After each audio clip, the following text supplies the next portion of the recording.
नमस्कार, मैं हूं श्रद्धा पाठक और स्वागत है आप सभी का गोरखपुर में पहली बार हो रहे महिला महापंचायत में, जहां आज हम अंतरराष्ट्रीय महिला दिवस पर चर्चा करने वाले हैं महिलाओं से जुड़े कुछ मुद्दों पर और जानेंगे कुछ सवालों के जवाब।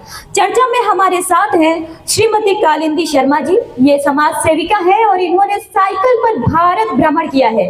कालिंदी जी, मैं आपको स्टेज पर आमंत्रित करना चाहूंगी। हमारे साथ है भाजपा पार्टी से कुमकुम सिंह जी, जो प्रदेश कार्यरत सदस्य भी है।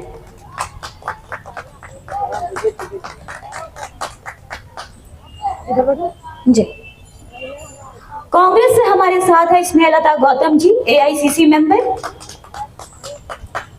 हमारी इस खास पेशकश में चर्चा की शुरुआत करेंगे और आप सभी महिलाएं राजनीतिक गलियारों से हैं, तो मेरा पहला सवाल वहीं से होगा आपसे कि महिला आरक्षण बिल अभी पास हुआ है, तो मेरा सवाल आपसे ये बनता है कि क्या ये बिल भी बाकी योजनाओं की तरह ठंडे बस्ते में चला जाएगा या फिर हम आश्वस्त हो सकते हैं कि भारतीय राजनीति में हम महिलाओं का एक नया युग देखेंगे? नहीं, ठंडे बस्ते में नहीं जाएगा।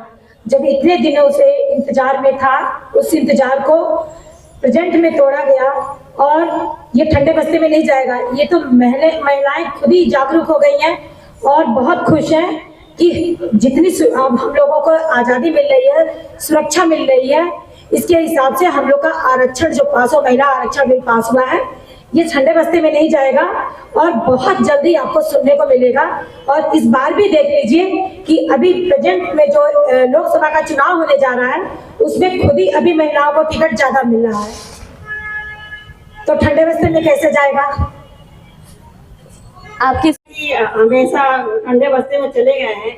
अगर किसी भी योजना की अगर आपने बात करी, इस योजना के विषय में अगर ये धरातल पर उतरा तब तो हम लोग को कुछ फायदा होगा और हम लोग फायदे के लिए सोच रहे हैं, लेकिन अब तक तो उतरा नहीं है, लेकिन हो सकता है कि उतरे। हम लोग इंतजार करेंगे और फिर मिलेंगे आपसे उतर रहा है कि नहीं उतर रहा है। हम लोग बस इसी के वियोग में आज तक महिलाएं सोचती रह गई कि हमारे लिए क्या हो रहा है। होता तो बहुत कुछ है, लेकिन कागजी कार्रवाई केवल होती है। धरातल पर उतरने के लिए आज तक कभी भी योजना महिलाओं के लिए नहीं हुआ है। अभी आप देखिए, इसको भी आप कह रहे हैं ना, लेकिन इसको उतर जाए तो माना जाएगा। इसमें लता जी आपकी क्या राय इस पर? देखिए, आधी आबादी भारत की महिलाएं हैं और इनकी आरक्षण की कोई बात जो हो रही है, इस समय तो सरकार देखे तो प्रदेश में भी है, देश में भी है, राष्ट्रपति भी हमारी महिला है। तो इस समय अगर हम चाहेंगे, अगर ये सरकार करती है तो बहुत बहुत धन्यवाद, लेकिन हमें 100% श्योर है कि ये ठंडे बस्ते में ही पड़ेगा। आप इस पे कुछ कहना चाहेंगे? आपकी बातों का इन्होंने विरोध किया है। नहीं मेरी बहन, ये तो आप लोग गलत कह रही हैं। एक योजनाएं नहीं, आप लोग एक बिल का ले ली। आप इस समय प्रेजेंट में देखिए कितनी सारी योजनाएं महिलाओं के लिए हैं, बेटियों के लिए हैं। आप देखिए, सेना में कहीं बहनें गई थी, कभी बेटियां गई थी, जहां बेटियों को लोग निकलने नहीं देते थे, वहां इस समय केंद्र सरकार वहां महिलाओं को सब जगह बराबर का अधिकार दी है। आधी आबादी वाली, आपने बताया ना कि भारत में आधी आबादी महिला की है, लेकिन महिलाओं को वो सुरक्षा दी जा रही है हर जगह। अब आप ये भी देख लीजिए कि पहले से बहुत सुरक्षित महिलाएं हैं। इसके लिए क्या हर जगह गवर्नमेंट नहीं जाएगी, प्रशासन नहीं जाएगा? हमें सुरक्षित रहना है, हमें मजबूत बनना है। जब हमें सशक्त बनने का हिम्मत दिया जा रहा है तो हमें भी सशक्त बनना है। गवर्नमेंट घर घर नहीं जाएगी, प्रशासन घर घर नहीं जाएगा, हमें अपना सशक्त बनना, हमें यूनिटी बनानी है, हमें अपने को सशक्त बनाना है। इतनी सुविधाएं, अगर कहीं महिलाएं असुरक्षित महसूस कर रही है, वहां ऐसे नियम है कि फोन करिए, तुरंत प्रशासन आता है, तुरंत पुलिस आती है। ये आप लोग गलत कह रहे हैं कि महिलाएं सुरक्षित नहीं है, महिलाओं को सुविधा नहीं मिल रही है। आप ये देख लीजिए, भ्रूण हत्या कितनी होती थी। भ्रूण हत्या के वजह से जो दुनिया नहीं देखने पाती थी बेटियां, उनके लिए हमारी सरकार ने ऐसा नियम बनाया, बेटी बचाओ बेटी पढ़ाओ। क्यों बेटियां भारी रहती थी?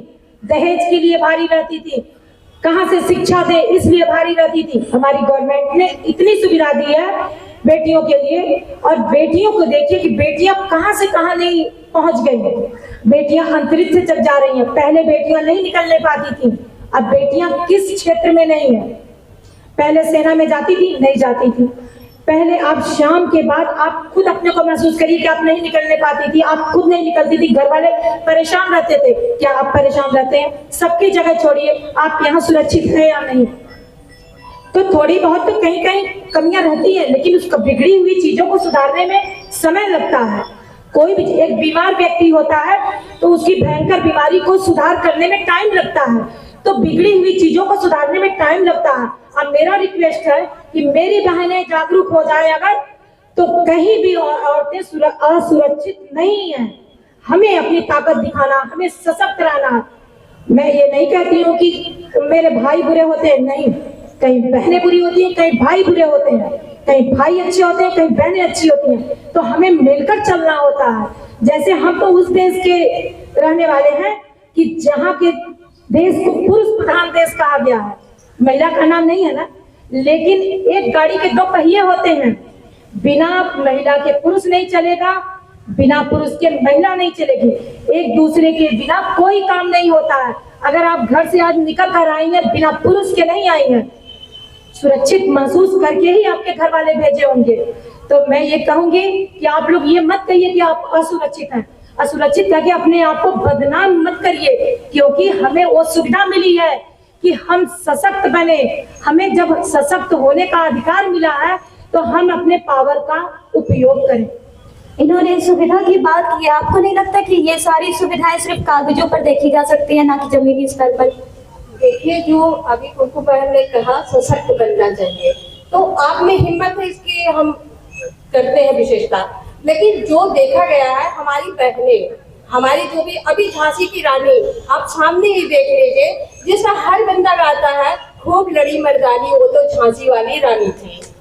तो हमारे यहाँ सुचित्रा कृपलानी को ले लीजिए, हमारी प्रधानमंत्री इंदिरा जी को ले लीजिए, और हमारी प्रतिभा पाटिल को ले लीजिए, मतलब हमारी अंतरिक्ष जाने वाली बहनों को ले लीजिए। मान लीजिए ऐसा कुछ नहीं है, बहनें तो हमारी बहुत दूर से लगती आ रही हैं, लेकिन आज जो आप कर रही हैं सुरक्षित है। सुरक्षित है, तभी भट्टी में दो बच्चियों के साथ बलात्कार हुआ, मतलब सामूहिक बलात्कार हुआ। अभी यहाँ पर हुआ है जो कि हमारी जो बनारस में बीएचयू की बच्ची को नंगा घुमाया गया, और हमारे अभी एक स्टेट को ही पूरी तरह से नंगा कर दिया गया। अभी तक हमारे प्रधानमंत्री जी नहीं बोले। तो आप कहाँ सुरक्षित है? किस जगह पर आप कह रही हैं हम सुरक्षित हैं? आज अभी आस पड़ोस में देखिए, कोई पेपर ऐसा नहीं है जिस दिन बलात्कार की नहीं होता है, जिस दिन जो महिलाएं हैं फांसी नहीं लगाती हैं, जहर नहीं खाती हैं। तो कहाँ सुरक्षित है? आप किस दुनिया में जी रही हैं? अभी हम भी आए, आप ही की बात कर रहे हैं। आपने कहा है कि किसी पुरुष के साथ आई हैं, इसका मतलब आप सुरक्षित नहीं हैं। हम खुद अपने आए तो सुरक्षित हैं। हम अकेले किसी पुरुष के साथ, जी रुकिए। पुरुष के साथ आने का नहीं कहा। परमिशन घर से मिलती है तभी हम निकलते हैं। क्या बिना परमिशन के हम निकलते हैं घर से? किसके परमिशन से निकलते हैं? हमने ये कहा कि बिना परमिशन के हम नहीं निकलते हैं घर से। हमें परमिशन मिलता है विश्वास पर, सुरक्षा पर। तो जो आपने ये घटनाएं कह रही है बनारस वाली, चाहे जहाँ की, इसमें हम कमजोर है। जब हमें सशक्त, आपने परमिशन की बात करी है, क्या महिला को आज भी पुरुष की इजाजत की जरूरत है घर से निकलने के लिए? नहीं, मैंने ये कहा बहुत जगह ऐसी बातें हैं, बहुत फैमिली नहीं चाहती है, लेकिन कुछ फैमिली ऐसी है कि खुश रहती है और वो सोचती है कि समान अधिकार है। जैसे हम पुरुषों को समान अधिकार, जो हमको अधिकार है, वैसे महिलाओं को भी है, बराबर का अधिकार है। कुछ फैमिली ऐसी है, जैसे इन्होंने कहा असुरक्षा पर, उस पर मैंने कहा कि सुरक्षा पर बात आपने कहा ना, सुरक्षा है, लेकिन जैसे आपने कहा कि जो आप ये घटना घटी है, इसके लिए हम भी दोषी हैं। हम अपने बल को दिखाएं, लेकिन एकजुट होकर, जैसे झांसी रानी की कहें, आज वो है नहीं ना, लेकिन अजर अमर है, वो देश के लिए कुर्बानी दी, देश के लिए। लेकिन महिला थी ना, वो भी तो महिला ही थी। तो क्यों ना हम वो ताकत लाएं, लेकिन एकजुट होना पड़ेगा, एकजुट होना पड़ेगा, और ये चीजें हट जाएंगी। हाँ, ये चीजें हैं। मैं तो कहती हूँ कि जो ऐसा गलत काम करता है, जो रेप वाला होता है, उनको ऑन स्पॉट फांसी की सजा। ये मांगे कौन मांगेगा? हम बहनें मांगेंगे, क्योंकि जुर्म किसके साथ होता है? आवाज उठानी पड़ेगी। जहां 10 फांसियां हुई, अपने आप बंद हो जाएगा ये सब। लेकिन इसके लिए हमें सशक्त होना पड़ेगा, हमें आवाज उठानी पड़ेगी। सुरक्षा की बात होती, महिलाओं का अगर नाम आता है तो सुरक्षा अहम मुद्दा हो जाता है। आइए इस पर देखते हैं हमारी जनता का क्या कहना है। कुछ सवाल हम अपनी जनता से भी लेना चाहेंगे। देखिए, अभी एक प्रश्न पर चर्चा हो रही थी कि पुरुष से पूछकर, जिस देश में स्त्री को अपने अधिकारों के प्रति जो है पुरुष से पूछ के यदि वो नौकरी पर जा रही है या किसी कार्यक्रम में जा रही है और पुरुष से पूछ के अगर वो जो है जा रही है, तो मुझे लगता है कि देश में विकास की और जरूरत है। इस पर आप, अगर सुरक्षा की बात हो ही रही है तो मेरे ख्याल से आपने साइकिल से पूरा भारत भ्रमण किया है, आपने औरतों की स्थिति देखी होगी। आपके विचार में औरतों को लेकर सुरक्षा में क्या स्थिति है? देखिए, हमने तो पूरे भारत को घूमा है। अभी मैडम ने कहा कि मेरा पुरुष प्रधान देश है, लेकिन हम तो ये नहीं मानते हैं कि पुरुष प्रधान मेरा देश है, क्योंकि मेरा यूपी, बिहार और राजस्थान यही पुरुष प्रधान प्रदेश है, ये प्रदेश है। लेकिन आप उत्तराखंड में, हिमाचल में इधर जाएंगी तो आप महिलाओं का राज चलता है। वहाँ पे महिलाएं ब्याह कहलाती है, यहाँ पे पुरुष ब्याह के ले जाते हैं, समझ गए। इसलिए अगर सुरक्षा की बात केवल करते हैं तो यूपी, बिहार और गुजरात, राजस्थान बस यही तक करते हैं, लेकिन बाकी जगह की बात करते हैं तो महिला सशक्त है।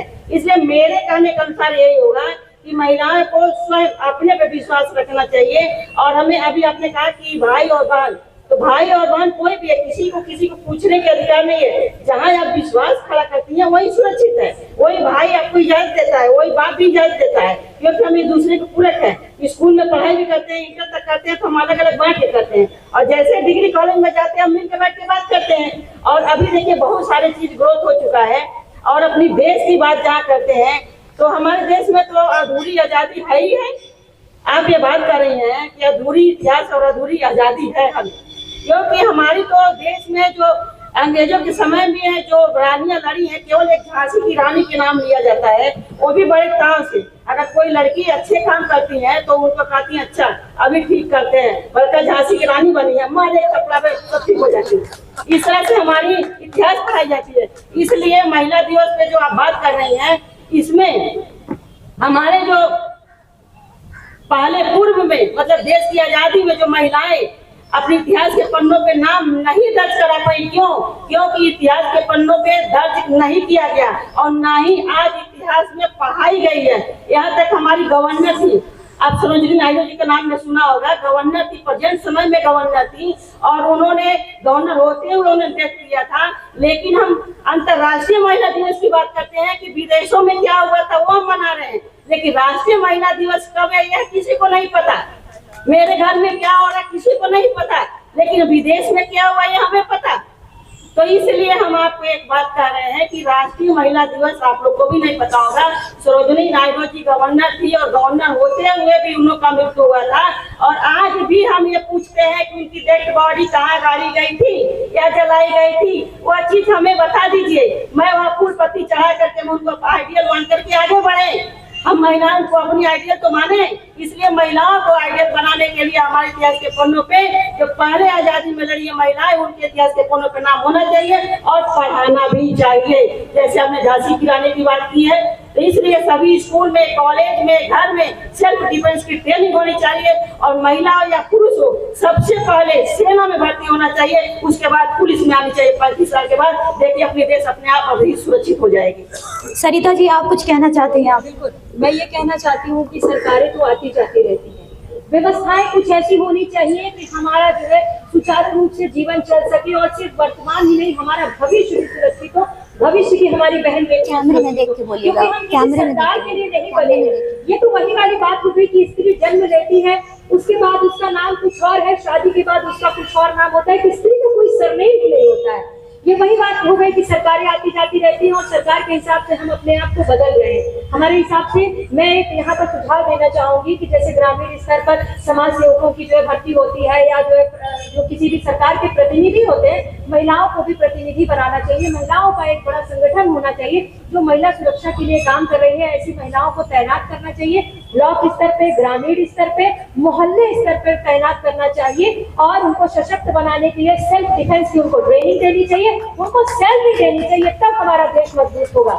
एक छोटी सी घटना से मैं जोड़ूंगी। तो वैसे तो मैं कवित्री हूँ, समाज सेविका हूँ, समाज के मुद्दों पर लिखती हूँ। मुझे बहुत बार फोन आता है तो मैं कहती हूँ देखिए मैं किसी संगठन से नहीं जुड़ी हूँ, मैं आपको नंबर दे दूंगी।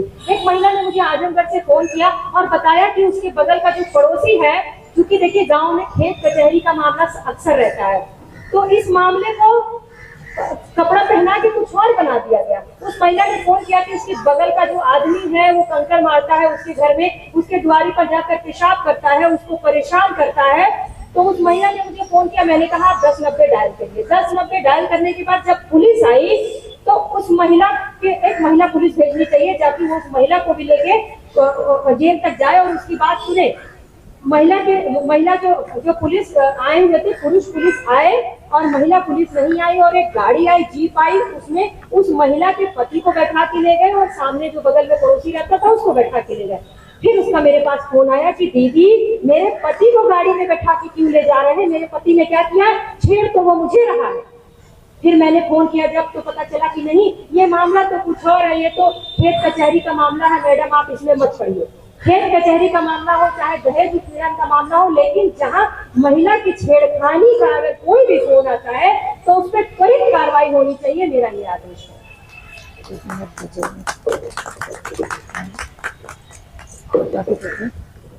महिला मैं चाह रही हूँ कि आप लोगों को लग रहा है कि इस समय की सरकार की कंप्लेन कर रहे हैं, लेकिन मैं आपको बता रही हूँ कि इस समय जितने सरकार जितनी महिलाओं पर फोकस कर रही है उतना किसी और चीज पर नहीं है। मेरे समझ से अपराध बिल्कुल कम हो गया है महिलाओं के प्रति, और मैं जैसे आप बहन ने कहा कि नहीं सुना गया, लेकिन महिलाओं पर बहुत फोकस किया जा रहा है। इन्होंने कहा महिलाओं पर फोकस किया जा रहा है। मेरा एक सवाल आपसे ये भी बनता है कि हाल ही में कुछ दुर्घटनाएं हुई हैं और कहा जा रहा है कि महिलाएं सुरक्षित हैं। देश की महिलाएं छोड़िए, जो बाहर की महिलाएं आ रही उनके साथ दुर्घटनाएं हो रही हैं, उस पर आपका क्या ख्याल है? उसके लिए भी हमारी सरकार ने बहुत बड़ा एक्शन लिया है। 4 लोग पकड़े गए हैं और लोग भी ढूंढे जा रहे हैं, और वहाँ के मुख्यमंत्री के ऊपर काफी प्रेशर पड़ा है इसके लिए। देखिए बीमारी होने के बाद उसका उपचार हो, उससे पहले जानकारी दी जाती है कि सुरक्षा ही बचाव है। ऐसी घटनाएं होनी नहीं पाए, कुछ ऐसी व्यवस्थाएं करनी चाहिए कि ऐसे अपराध घटे ही नहीं। मैं बिल्कुल समर्थन करती हूँ और इस पार्टी का समर्थन करती हूँ, मैं किसी पार्टी के विरोध में नहीं हूँ। बहुत अच्छा काम किया गया। अब तक जो है पुरुषों के नाम का राशन कार्ड होता था, यही एक सरकार है जिसने ये प्रयत्न किया कि एक महिला के नाम से, मेरे नाम से, सरिता सिंह के नाम से मेरे परिवार का राशन कार्ड बना है। तो बिल्कुल मैं चाहूंगी कि इस सुंदर काम के लिए जोरदार तालियां होनी चाहिए, मैं बिल्कुल समर्थन में हूँ।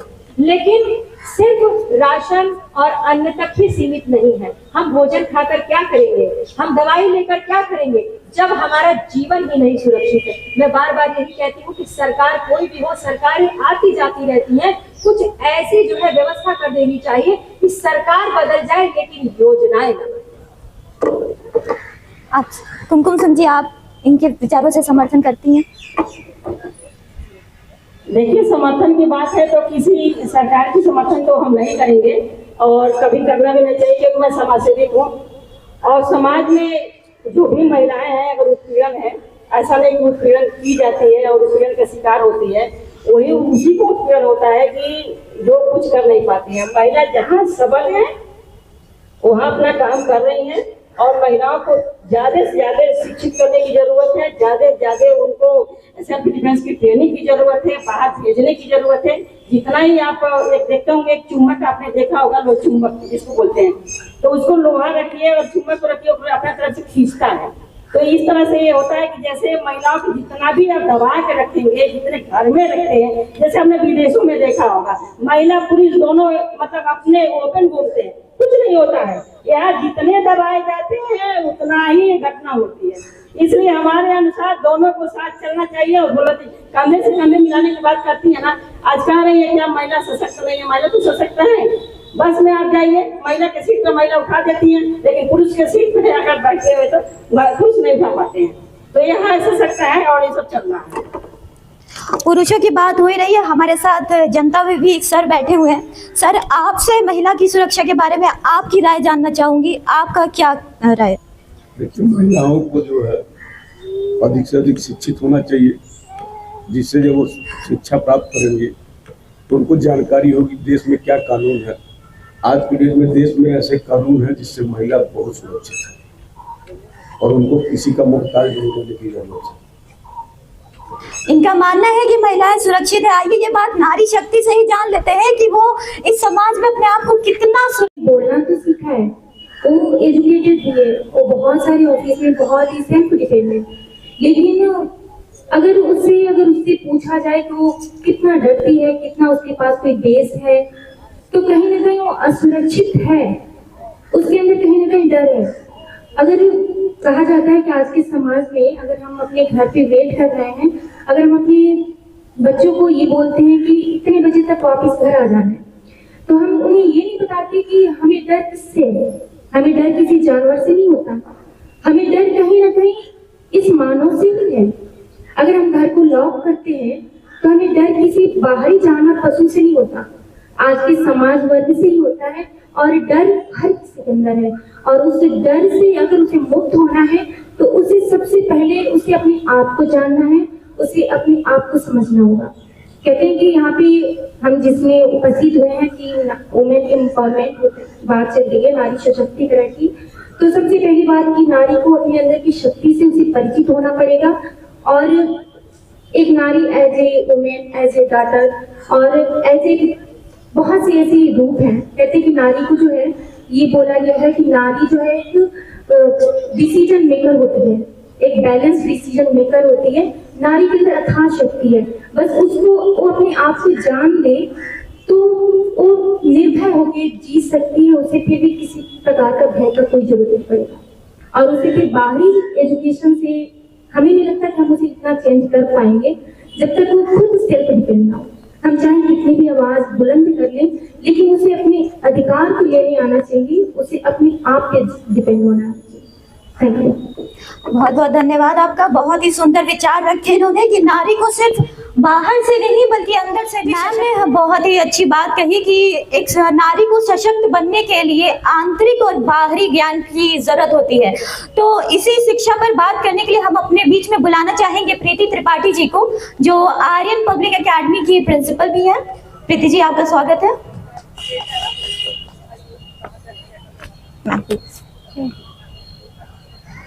मैम, आप एक प्रिंसिपल हैं, आपका नारियों की शिक्षा को लेकर क्या विचार है? मैम, नारी शिक्षा कितना आवश्यक है ये एक परिवार की पृष्ठभूमि पे निर्भर करता है। आप एक देखते हैं शिक्षित महिला जो है उसके बच्चे शिक्षित हैं, शिक्षित महिला है, शिक्षित महिला है तो परिवार को जिस तरीके से समझती है, अशिक्षित महिला के लिए वो शायद थोड़ा मुश्किल हो जाता है। दूसरे, शिक्षित महिला है तो अपने अधिकारों के लिए बात को जिस तरीके से रख पाती है, अशिक्षित महिला नहीं रख पाती। जैसा कि आप लोगों को विदित हो, दक्षिण भारत में 1859 में मुलक्कर लगता था। मुलक्कर मतलब स्तन कर लगता था, महिलाओं, गरीब महिलाओं पे स्तन कर लगता था। वो नहीं है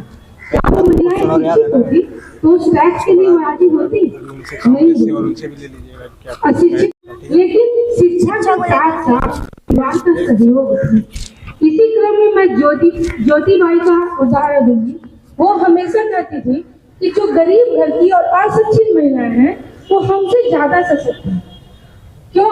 कि वो बाहर निकल सकती है, वो बाहर जाके अपनी बात कह सकती है। उनके पास धन नहीं है तो अर्जन करने के लिए बाहर निकल सकती है, लेकिन हमारे पास सशक्तिकरण है, हम आर्थिक रूप से मजबूत हैं, तो हम अपने अभाव को किसी से कह नहीं सकते।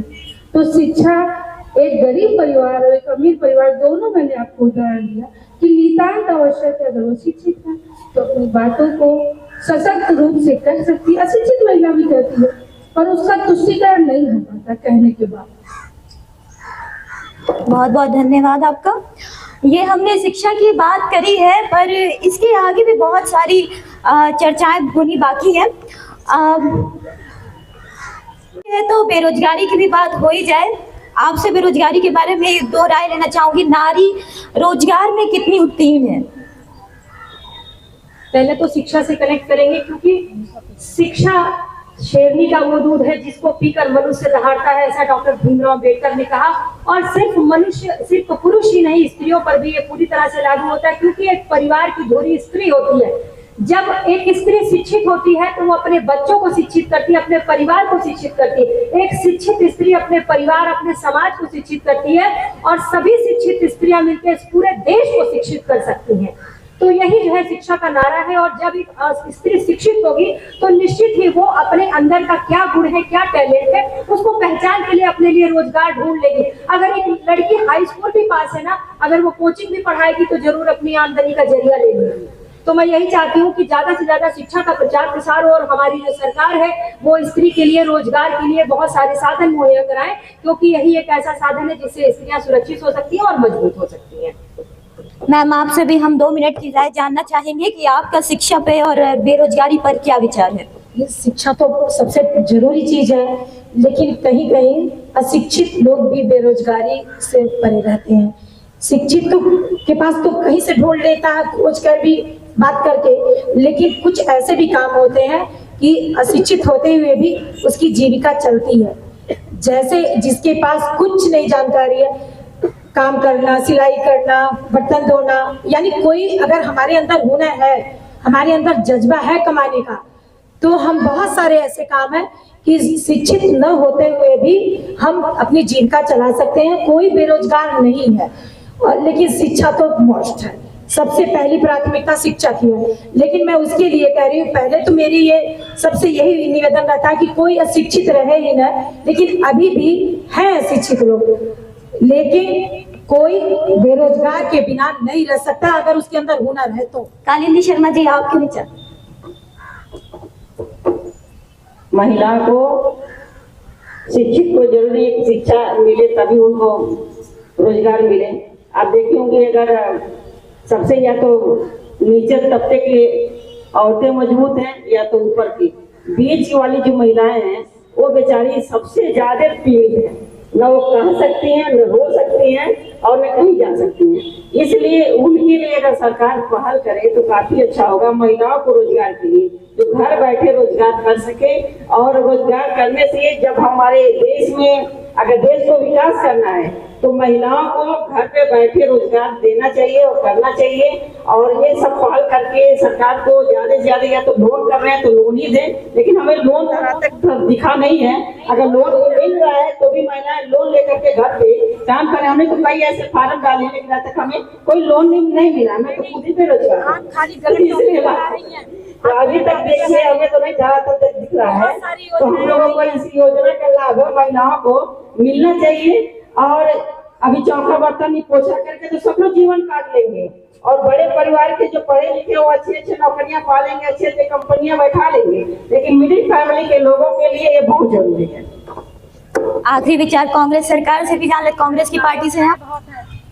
देखिए, जहाँ तक महिलाओं और बच्चियों की पढ़ाई की बात है तो शिक्षा बहुत जरूरी है, लेकिन ये 2 पहिए की सरकार से हम मांग भी करना चाहेंगे कि महिलाएं आधी आबादी हैं तो उनको कम से कम नौकरी में भी, जैसे एक होता है ना अनुसूचित में दिया गया है, तो महिलाएं अगर आधी आबादी है तो उनको भी कुछ सुरक्षित दिया जाए, सुरक्षित सीटें की जाए, चुनाव लड़वाया जाए सुरक्षित सीटों पर जो महिला सुरक्षा पर आए, और उनके लिए रोजगार नौकरी भी सुरक्षित किया जाए कि 5 IAS हो रहा है तो उसमें एक महिला भी होनी चाहिए। उनके टैलेंट को देखते हुए, परखते हुए उनको आगे लाने की जरूरत है, ताकि महिलाएं सुरक्षित तब होंगी जब बड़ी पोस्ट पर और IAS या डॉक्टर इंजीनियर जब महिलाएं अधिक होंगी।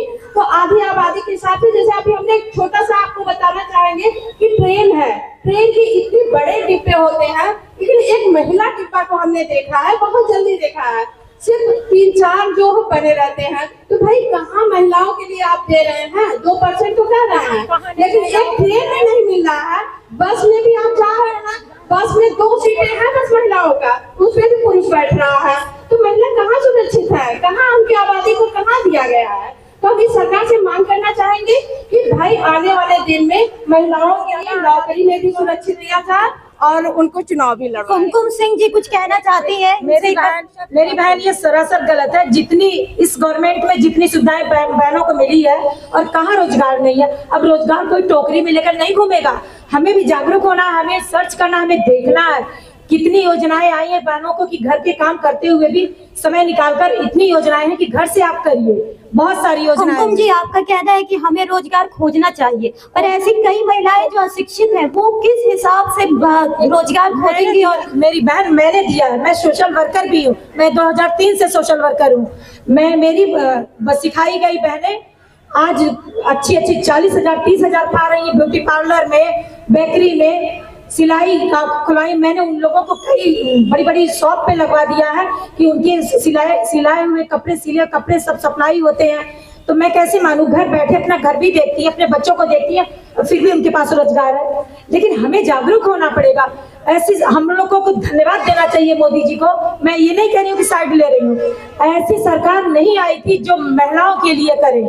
और बहुत सारी योजनाएं, आप बताइए किस क्षेत्र में बहनें नहीं निकल रही? आप कह रही है कि मिडिल के लोग बेरोजगार। योजनाएं तो बहुत सारी है। यहाँ पर शिक्षा की जो बात कही गई है वो डिग्री से कतई वास्ता नहीं रखती है। शिक्षा का अर्थ है कि महिलाओं के जो अधिकार है प्रतिदिन पेपर के माध्यम से, सोशल मीडिया के माध्यम से, महिला आयोग के माध्यम से, और जैसा मैंने कहा कि महिला प्रतिनिधियों के माध्यम से, ये जो है पता होना चाहिए लोगों को। दीदी ने बहुत सही कहा कि ऐसी बहुत सारी चीजें होती, जैसे ट्रेन की बात कही है। बिल्कुल सरकार ने 2 बोगियां दे रखी है। और अभी 2016 से इंटरसिटी में भी लखनऊ हम लोग जाते थे। उस समय मैं गोंडा में ड्यूटी करती थी। हम लोग ने सबने एप्लीकेशन लिख के दी और रेलवे ने एक अलग से महिला बोगी बना दिया। D9 जिसको बोलते हैं, वो महिला के लिए स्पेशल है। लेकिन कभी कभी होता है कि बस में महिलाएं जो है जा रही हैं और पुरुष वहां पर बैठे हैं, लेकिन अगर महिला चुप है तब तो जो है आपके सामने से रोजी रोटी और आपके सामने से खाना, यहाँ तक कि संपत्ति में भी आपको हिस्सा नहीं मिलेगा। लेकिन महिलाओं को अपने अधिकारों के प्रति सचेत होना पड़ेगा,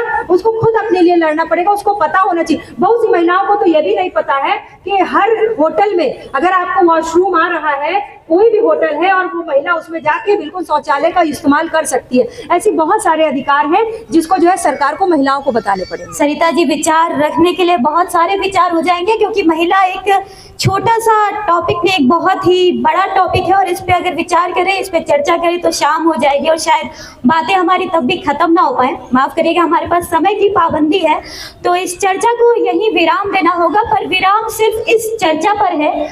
उम्मीद है कि ऐसी चर्चाएं, ऐसे सवाल हम रोज अपने जिंदगी में करते रहेंगे और महिलाओं पर बात करने के लिए किसी एक दुर्घटना का या किसी एक दिवस का इंतजार नहीं करेंगे और पूरे साल ये बात करेंगे। इसी उम्मीद के साथ आप सबसे आज्ञा लेती हूँ। नमस्कार। राजनीतिक गलियारों से निकलकर अब बात कर लेते हैं जनता में भी। ज्यादा नहीं, बस सिर्फ 2 मिनट का समय लूंगी और एक क्विक क्वेश्चन अपनी जनता से करना चाहूंगी। सर, आपके क्या विचार हैं महिलाओं और रोजगार और सुरक्षा को लेकर? देखिए, सर्वप्रथम तो मैं आपकी बातों की मैं सराहना करता हूँ, क्योंकि आपने अभी जब कार्यक्रम समापन कर रही थी, क्योंकि सही बात है कि केवल जो दिवस आते हैं या किसी विशेष तिथियों पे आप लोग जो इस मुद्दे को उठाते हैं या बात करते हैं, वो नहीं होना चाहिए। लेकिन जिस प्रकार से हमारी जो है माता बहनों ने आज जो महिला दिवस पे जो ये बातें रखी हैं, काफ़ी काबिल तारीफ है। विभिन्न क्षेत्रों में ऐसा है कि महिलाओं को अभी जो है तो शोषित किया जा रहा है, दबाया जा रहा है, ये नहीं होना चाहिए। लेकिन मेरे कहने का तात्पर्य यही है कि आज देश काफ़ी विकास पथ पे है और महिलाओं के लिए गवर्नमेंट काम कर रही है, और ये सबसे बड़ा काबिल तारीफ है। परिवर्तन आ रहा है। Thank you sir. मैम, आप? मैं ये कहना चाहूँगी कि जैसे सभी ने एक बात बोली है कि हमें एजुकेशन पे वर्क करना चाहिए। मैं एक एग्जांपल देना चाहूँगी कि जैसे कि हमारे सामने एक पेड़ है, इसके बहुत सारी ब्रांच हैं, तो ठीक वैसे हमारा लाइफ स्टाइल है। हमारे पास बहुत सारी, हमारी सुख सुविधा के लिए बहुत कुछ होनी चाहिए, लेकिन जो व्यक्ति है, जो सरकार है, उसको रूट पे काम करना चाहिए। अगर हमने रूट पे वर्क किया तो जो हमारे ब्रांच होंगे वो अपने आप हरे भरे होंगे। और हमारा रूट है, रूट का एक हिस्सा है को हर नारी को एजुकेटेड होना चाहिए, शिक्षित होना चाहिए, और शिक्षा के साथ उसे दीक्षित भी होना चाहिए। मेरा नाम डॉक्टर विजेता पांडे है। मैं यहाँ उपस्थित सभी बहनों और भाइयों का हार्दिक स्वागत एवं अभिनंदन करती हूँ। जैसे यहाँ पर बात चल रही है शिक्षा की, तो मेरा यह मानना है कि सबसे पहले तो नारी को अपने ऊपर जो है शिक्षा के बारे में पता होना चाहिए। उनको जानकारी होनी चाहिए कि गवर्नमेंट क्या क्या प्रोग्राम चला रही है। जैसे बहुत सारे ऐसे अभियान हैं जिनके विषय में किसी भी महिला को अभी भी पता नहीं है। 79 से लेकर के आज तक दहेज अधिनियम आया, उसके अलावा महिला उत्पीड़न के लिए कितने नियम बनाए गए, उसके बावजूद भी अगर आप गाँव में चले जाइए तो बहुत सारी महिलाएं ऐसी हैं जिनके पति उनके ऊपर अत्याचार करते हैं, फिर भी वो सहती हैं, वो उठ करके आवाज नहीं उठाती हैं। क्यों? क्योंकि वो डरी हुई है, सहमी हुई है, और सबसे बड़ा रीजन यही है कि उनके अंदर शिक्षा की कमी है। अगर वो शिक्षित होती तो आज वो हमारे समाज में खड़ी होकर के लोगों के सामने आकर कह सकती थी, अपनी बातें बता सकती थी, रख सकती थी कि हमारे यहाँ हमारे ऊपर अत्याचार हो रहा है। और मैं पुरुषों से एक रिक्वेस्ट जरूर करूंगी, किसी को कुछ कहना नहीं है, लेकिन हर एक महिला का सम्मान होना चाहिए। कहते हैं अपमान मत करना नारियों का, उनके ही जग पर यह जग चलता है, उनके बल पर जग चलता है। पुरुष जन्म लेकर भी महिला के गोद में ही पलता है, नारी के गोद में ही पलता है। इसलिए नारियों का सम्मान होना बहुत जरूरी है। पूरी आबादी को जन्म देने वाली नारी, इसके लिए क्या एक दिवस मोहताज है वो उसको मनाने के लिए? नहीं, बिल्कुल मोहताज नहीं है। नारी दिवस तो हर दिन मनाना चाहिए, क्योंकि नारी जननी है। वो जो आज के जो भी पुरुष समाज में है वो उन्हीं को पैदा करती, वो माँ भी होती, बेटी भी होती, बहन भी होती, सारे रिश्ते निभाती है। तो मुझे तो नहीं लगता, और नारी को शिक्षित होना बहुत ज़रूरी है, और उच्च शिक्षा की बहुत ज़्यादा ज़रूरत है यहाँ पे हमारे देश में, ताकि जो बच्चियाँ जाती हैं पढ़ने के लिए बाहर वो ना जाए, और सारी जितनी भी योजनाएं हैं शिक्षा की यहाँ होनी चाहिए। एक आखिरी विचार आपसे भी। मेरे भी यही विचार है कि नारी की बहुत ज़्यादा सुरक्षा होना चाहिए। मेरी भी बेटी बाहर रहती है, तो सुरक्षा में हम लोग चाहेंगे कि बच्चियों को कोई भी ऐसा योजना हो कि मेरी बेटियां बाहर ना जाए, यहीं पे योजना होनी चाहिए कि वो यहीं पे अपना हर काम, पढ़ाई लिखाई, जो भी उनकी जरूरत की चीज़ है, वो एक ऐसा NGO हो जाए कि बच्चियां अपना बाहर न जा करके एक ऐसा IT का, जैसे बाहर लड़कियां हम लोग भेजते हैं तो असुरक्षित महसूस करती हैं। तो गवर्नमेंट को ऐसा बना देना चाहिए कि वो यहाँ पे ही रह करके वो अपना ये जो भी पढ़ाई की है तो उसका वो यहीं पे वो लाभ उठाए, बाहर ना जाना पड़े। देखिए, मैं सबसे पहले तो ये कहना चाहती हूँ कि पहले के ज़माने में से लेकर आज वर्तमान ज़माने में बहुत विकास हुआ है, हर क्षेत्र में विकास हुआ है। मैं किसी पार्टी की बात नहीं करी, देश में हमारे जो विकास हुआ है बिल्कुल हुआ है। और रही बात शिक्षा की बात चल रही है, तो बेशक शिक्षा पे बहुत विकास हुआ है। पहले आप देखें कि महिलाएं उतनी शिक्षित नहीं थी, अभी बहुत शिक्षित हैं, सशक्त हैं। उनको ये पता है कि अगर मैं 10 बजे रात को कहीं जा रही हूँ, मुझे एजुकेशन मिल सकती है, मैं बाहर जाके पढ़ाई कर रही। पहले ऐसा नहीं था। और सबसे अच्छी बात ये है कि देखिए, अंतर्राष्ट्रीय महिला दिवस मनाए या हम राष्ट्रीय महिला दिवस मनाए, सबसे पहले ये मानिए कि जो है नारी का जो सम्मान है, स्वाभिमान, वो उसे हर दिन अगर मिल रहा है तो हर दिन महिला दिवस है, हर दिन जो है अंतर्राष्ट्रीय दिवस है। और सबसे अच्छी बात मैं एक बात कहना चाहती हूँ कि जो है देखिए, नारी सशक्त तब होती है जब उसकी जो पृष्ठभूमि होती है, पृष्ठभूमि मतलब उसका परिवार, उसकी फैमिली, बाहरी लोग आप पे तब विश्वास करते हैं जब आपकी फैमिली आपकी सपोर्टर होती है, जो आपके गार्जियन है। देखिए, हम महिलाओं को बहुत मैसेज दे चुके हैं, बहुत उनको जो है कह चुके हैं आप ये कीजिए, आप वो कीजिए। मेरा ऐसा मानना है, हम मैसेज बहुत दे चुके हैं। अब महिलाओं को अपॉर्चुनिटी मिलनी चाहिए, उनको अवसर मिलना चाहिए, उनको ये पता होना चाहिए कि हाँ, मेरा भाई मेरे सामने खड़ा है, मेरे किसी भी डिसीजन में मेरा हस्बैंड मेरे साथ खड़ा है, मेरे पिताजी मेरे साथ खड़े। जब फैमिली सपोर्ट होता है ना, तो महिला जो है हर कार्य के लिए अपने आप को डिपेंडेबल मानती है। तो ये मेरा मानना है कि आप, वो समय गया कि जब हम महिलाओं से, देखिए पहले लोग कहते थे, अभी भी लोग कहते हैं कि जो है बेटियों से कहते हैं कि जो है बेटी घर की इज्जत को खराब नहीं करना। अरे क्यों कहते हैं भाई? आप बेटों को कहिए कि बेटे किसी के घर की इज्जत को खराब नहीं करना। रीना जी का कहना सही है, ऐसे सवाल तो हमारे बीच में होते रहेंगे। कहती हैं, घर से निकलने के बाद ही मैंने महिलाओं पे देखा है, लड़कियों को कहते हैं लोग कि जा रही हो बाहर तो ढक कर रहना, छिप कर जाना, ऐसे है पूरे अंग वस्त्र पहनना, ठीक है, और भी सारी चीजें। लेकिन वहीं पर लड़कों को ये नहीं कहा जाता है कि देखो बेटा, तुम अगर घर से बाहर जा रहे हो, जितनी भी लड़कियां तुम्हें मिलेंगी वो सब तुम्हारी बहन है। अगर ये लड़कियों को शिक्षा दी जाती है तो क्यों नहीं लड़कों को शिक्षा दी जाती है कि जो भी लोग बाहर जा रहे हो वो सब तुम्हारी बहन है, बहन की नजर से देखना। अगर लड़के एक समान नजर से देखने लगे तो आज ये समस्या पैदा ही नहीं होगी। हर एक, इस पूरे भारतवर्ष में ऐसा रिकॉर्ड है, हर एक 20 मिनट में एक महिला जो है वो यौन शोषण का शिकार होती है। अगर ऐसा ना हो तो क्यों होगी? हाँ, मैं मानती हूँ कुछ जगहों पर लड़कियों की कमी होती है, शिक्षा का अभाव हो या डर के न बोलती हो। जैसे कानून चलता है 2017 में फाइनल रिपोर्ट आ गए कि जो भी लोग कर्मचारी साथ में काम करते हैं, जो महिला काम कर रही हैं ऑफिस में, उनके साथ दुर्व्यवहार नहीं होगा। अगर ऐसा होता है तो आप एनसीबी में जाकर के कंप्लेंट कर सकते हैं। फिर भी अगर आप देखें तो सीनियर और जूनियर में आपस में चीजें चलती रहती हैं। महिलाएं दबकर कई महीनों से यौन शोषण का शिकार होती रहती हैं, फिर भी वो क्यों नहीं उठाती? क्योंकि भाई उनकी नौकरी का सवाल है। तो इस पर भी एक जरूर मुद्दा होना चाहिए कि क्यों ऐसा हो रहा है, उनके अंदर ये डर क्यों है। अगर वो डर ना हो उनके अंदर तो शायद वो खुल करके बात बोल सके। उनको नौकरी का खतरा है, इसलिए अपने सीनियर के खिलाफ आवाज नहीं उठा पाती। ठीक है, तो मैं यही कहूंगी कि यहाँ पर सबसे ज्यादा बैकग्राउंड मैटर करता है, नो डाउट जरूर मैटर करता है। इसीलिए पृष्ठभूमि, जैसे बहन ने कहा, पृष्ठभूमि जरूर मैटर करती है। हमेशा माँ बाप को दोनों को बराबर शिक्षित करना चाहिए, चाहे वो पुरुष हो या महिला। ठीक है मैम, से भी थोड़ी सी कर लेते हैं। प्रीति मैम, आप सभी को, आप यहाँ पे जितने माइक मैडम ने दिया मुझे, मेरे सामने जो रिकॉर्डिंग कर रहे हैं वो कोई पुरुष वर्ग है। आप सभी महिलाओं का बात में समाहित करके अपनी 2 लाइन की कविता में कहना चाहूंगी।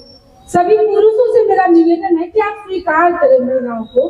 तुम अगर रूप हो तो मैं तुम्हारी कायिका, तुम अगर बृहद हो तो मैं तुम्हारी लघुरिका, तुम अगर अंत हो तो मैं तुम्हारी आदिका, तुम अगर प्रभु हो तो मैं तुम्हारी संरक्षिका, तुम अगर पृष्ठ हो तो मैं तुम्हारी भूमिका, तुम अगर पूर्ण हो तो मैं तुम्हारी रिक्तिका, तुम क्यों अहम हो मैं अंतिमा, तुम बृहद हो मैं कर्णिका, तुम पूर्ण हो मैं अधूरिका, तुम अगर चंद्र हो तो मैं तुम्हारी पूर्णिमा, तुम अगर चंद्र हो तो मैं तुम्हारी पूर्णिमा। आप सभी महिलाओं का संबोधन मैंने अपनी बात में समाहित कर लिया। पुरुषों से केवल एक ही निवेदन है कि स्वीकार करें। अब स्वीकार करें महिलाओं को कि वो आपके समक्ष नहीं खड़ा होना चाहती, वो आपको समाहित करना चाहती है अपने आप। विचार रखे प्रीति मैम ने। हमारे पास वक्त की पाबंदी है और ये चर्चा मैं यहीं पर विराम देना चाहूंगी। पर विराम देने से पहले एक सवाल छोड़ना चाहूंगी आप सबके सामने कि आधी आबादी या कहूँ कि पूरी आबादी को जन्म देने वाली क्या सिर्फ एक दिवस की मोहताज है? क्या उसकी चर्चा तभी होनी चाहिए जब उसके साथ कोई दुर्घटना घटे? इन्हीं सवालों के साथ अपने विचारों को यहाँ विराम देते हैं। नमस्कार।